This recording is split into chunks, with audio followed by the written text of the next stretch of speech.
Kamusta sa inyong lahat mga kaibigan sa Weller Channel? Ngayon, ipapakita ko sa inyo kung paano i-download at i-install ang OBS sa inyong PC. Para magawa ito, pumunta sa Steam at maghanap ng OBS Studio.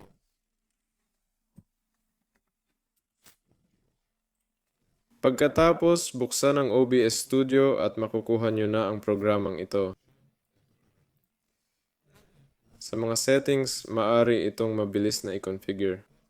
Sa unang tab, walang masyadong kawili-wili maliban sa pangkalahatang wika at bersyon.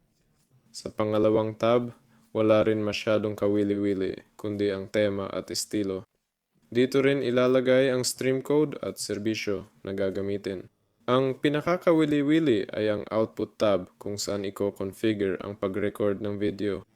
Piliin ang encoder tulad ng NVIDIA H264 at mga bitrate settings o maaari ring kopyahin ang aking mga settings.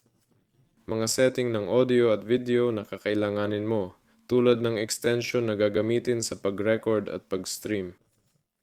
Wala nang iba pang kawili-wili dito maliban sa pagpili ng mataas na priority ng process para ma-record ng programa ang lahat ng perpekto.